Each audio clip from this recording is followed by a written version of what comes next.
सभी का स्वागत है एमपी न्यूज 24 में। मैं आपके साथ साक्षी गुप्ता। ये बढ़ते हैं खबरों की। मध्य प्रदेश विधानसभा चुनाव 2023 में सबसे हाई प्रोफाइल सीट बन चुकी छतरपुर जिले की राजनगर विधानसभा इन दिनों सर्वाधिक चर्चाओं में है। ये सीट 2008 में अस्तित्व में आई थी। तभी से इस सीट पर लगातार कांग्रेस के कुंवर विक्रम सिंह नाती राजा चुनाव जीतते आ रही हैं। हम आपको बता दें कि कुंवर विक्रम सिंह नाती राजा समूचे राजनगर विधानसभा क्षेत्र में अपनी कार्यशैली को लेकर जनता के बीच लगातार लोकप्रिय बने हुए हैं।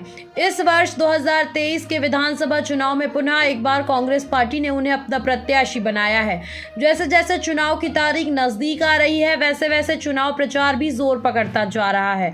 आज रविवार को कांग्रेस प्रत्याशी कुंवर विक्रम सिंह नाती राजा की पत्नी, कांग्रेस नेत्री एवं खजुराहो नगर परिषद की पूर्व अध्यक्ष कविता राजे ने मतदाताओं के बीच पहुंचकर जनसंपर्क किया और मतदाताओं से कांग्रेस के पक्ष में मतदान करने की अपील की। इस दौरान मीडिया से चर्चा करते हुए कांग्रेस नेत्री ने कविता राजे ने कहा कि भाजपा के 18 वर्षों में भ्रष्ट शासन काल से जनता त्रस्त हो चुकी है।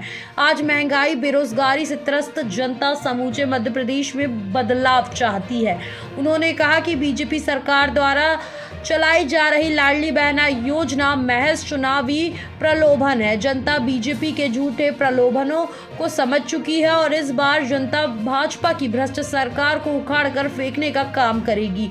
उन्होंने कहा कि राजनगर क्षेत्र की जनता एक बार फिर कांग्रेस को भारी बहुमत से विजयी बनाने जा रही है। जनसंपर्क के दौरान बड़ी संख्या में कांग्रेस कार्यकर्ता एवं आम नागरिक मौजूद रहे। राजनगर से एमपी न्यूज 24 के लिए चैनल हेड JN द्विवेदी की रिपोर्ट। लोग देख रहे हैं कि जनता में एक बहुत जोश है और ये जोश कमलनाथ जी के उस विश्वास के प्रति है जो उन्होंने घोषणा पत्र जारी किए हैं।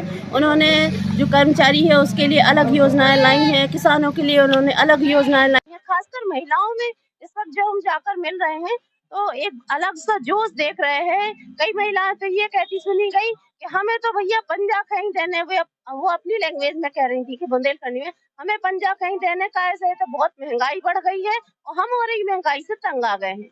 तो महिलाओं के इस तरह के जो वाक्य हैं वो हमें सुनने को मिल रहे हैं और बहुत जोर शोर से यहाँ पर पंजा चल रहा है।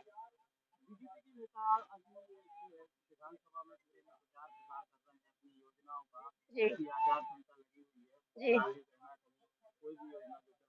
जी देखिए, बीजेपी के नेताओं को प्रचार प्रसार तो उनको 18 साल की उनकी सरकार है। 18 साल में वो लाडली बहना योजना क्यों नहीं ला पाए? सबसे पहला सवाल तो यही है। अभी चुनाव आते ही उनकी योजनाएं क्यों शुरू हो गई? और अब उनके पास जब कोई चारा नहीं बचा भाजपा के नेताओं के पास, ना ही उनके दूसरे लोगों के पास, तो अब वो इस तरह की हरकतें कर रही हैं। और लेकिन वो कुछ भी कर ले, जनता को अब साफ स्पष्ट समझ में आ रहा है कि और उनको भी समझ में आ गया है कि अब उनके जाने का वक्त आ गया। लगातार आप जनसंपर्क कर रहे हैं, जनता का कैसा रुझान है, क्या आपको जनता का सहयोग मिल रहा है? हाँ, जनता का मैं सबसे पहले इसके लिए राजनगर क्षेत्र की खासकर महिलाओं को बहुत बहुत धन्यवाद देना चाहती हूँ। यहाँ की जनता को बहुत धन्यवाद देना चाहती हूँ।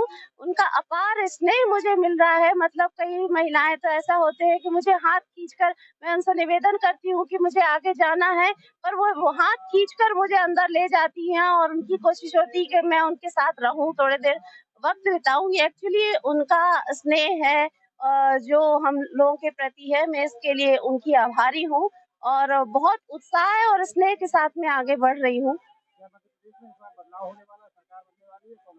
बिल्कुल निश्चित तौर पर इस बार कांग्रेस आएगी और बदलाव होगा। 18 साल की